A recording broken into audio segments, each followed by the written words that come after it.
Ahoy! Welcome back to Heinous History. For all your time-traveling scandals and gossip, I'm your host, Algorithm. And I'm Dot Matrix, setting sail once again through the scandalous seas of the past.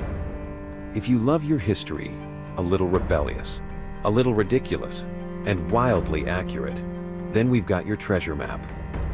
So hoist the mainsail, hit like, smash that subscribe button, and give the bell a gentle caress to stay updated, or a firm click, whichever floats your boat. You heard the lady? Today's case is soaked in salt water and sabotage. The case of Black Bart, the Welsh pirate who broke the British Empire's brain. Pembrokeshire, Wales, 1682.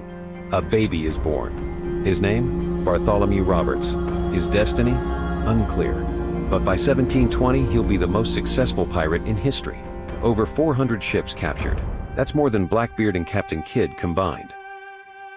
Apart from that Chinese lady pirate, a century later, who built a pirate empire and retired rich. Yeah, she wins. But back to Bart. And unlike those rum-guzzling, sword-swinging cliches, Barty, yes, that's his Welsh name, and no, it's not a heavy metal band, was disciplined, sober, terrifyingly efficient, and dressed like he'd just walked off the set of Pirates of the Runway. Seriously, he wore red silks, carried 4 pistols, and looked like a man who'd duel you over a wrinkle in his cravat. Honestly, a man in lace and gunpowder, be still, my fake beating heart. Anyway, moving on. Bart wasn't always a pirate. He was a respectable sailor and navigator. Until one day, his ship was captured, his captain was killed, and the pirates looked around and said, "Yo, quiet guy with the maps, you're in charge now." And Bart said, "Aye." 3 weeks later, he's running the ship like a startup with cannon fire. Here's where it gets spicy. Barty, didn't just lead with charisma. He wrote a pirate code. Literal rules. Lights out by 8.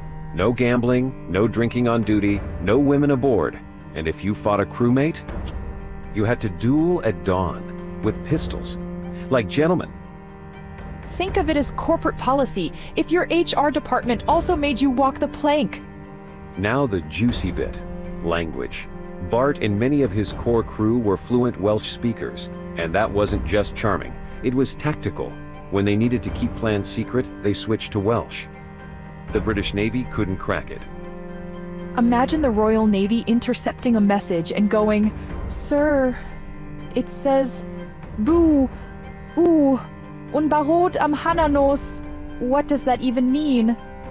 Is it a cipher? Is it code? No, sir. It's Newport. There are rumors, yes, juicy rumors, that naval intelligence had multiple intercepted logs they couldn't translate. Because, shocker, no one in Whitehall thought to learn Welsh. A fatal oversight. Black Bart. 1. British bureaucracy. Zilch. With his pirate flag flying, Bart swept through the Caribbean, West Africa, and even the American colonies. He wasn't just taking ships. He was humiliating colonial powers.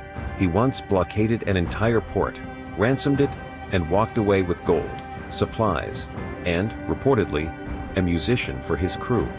Because nothing says pure pirate life like looting, and then live entertainment to wind down of an evening. His ship, Royal Fortune, was armed to the teeth and manned by about 200 of the most disciplined pirates on the ocean. They called him Admiral Roberts. He even flew a flag of himself holding a sword with a skull.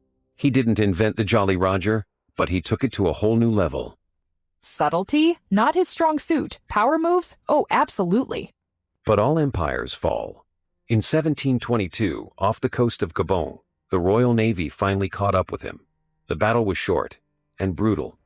He was hit in the throat by grape shot, died instantly. His crew, following his wishes, buried him at sea in full dress before the British could capture the body and hang it in chains. Even in death, the man wouldn't let them have the satisfaction. There's something tragic about it, Al. For all his ruthlessness, he lived and died by a code. He didn't drink, he didn't gamble, he didn't trust the Empire.